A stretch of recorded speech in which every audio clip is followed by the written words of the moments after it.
It's an honor to introduce the next speaker here today. And like her, I am not a native Louisvillian, so it does take some courage to change markets and come somewhere and speak your mind and be accepted by the group. And she definitely has. I've spoken with her many times on the radio. I don't know if you knew that or not, but first time meeting her in person, it's an honor to present to you Mandy Connell. You can hear her on WHAS.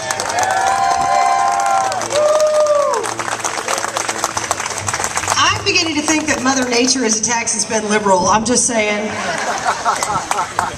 You know, as a talk show host, occasionally you have people that call you and tell you what an idiot you are.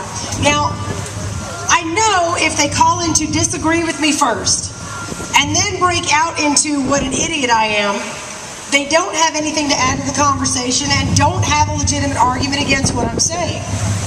When I think about what the Tea Party is, how far it's come, because 2 years ago, actually I think 2 years ago today, I stood on a stage, I was gigantically pregnant. I mean, I was like pregnant. There was 3 of me on the stage because I was so pregnant.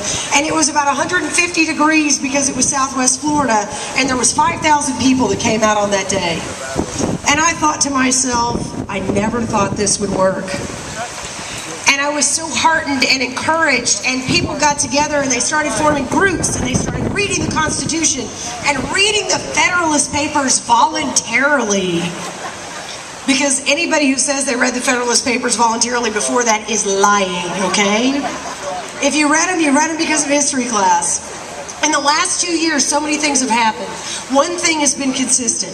The people that disagree with the Tea Party have never come up with real and honest, viable arguments against what the Tea Party stands for.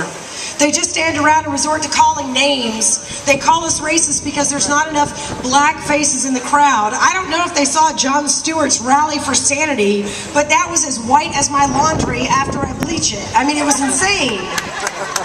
So the fact that they are not arguing the issues, but arguing about who we are without ever having met us, to me says we're winning.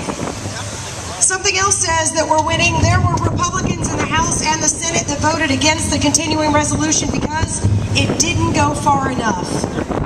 There's another election in 2 years. I'd like to see more candidates come from the right to run against the candidates that voted yes because they thought it was good enough.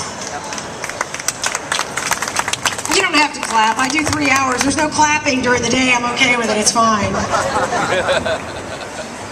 I stand here because the thing that concerns me the most about the Tea Party isn't necessarily exemplified by the people that are standing out here in gale force winds and ready for the potential downfall. It's the people that have fallen away from the Tea Party.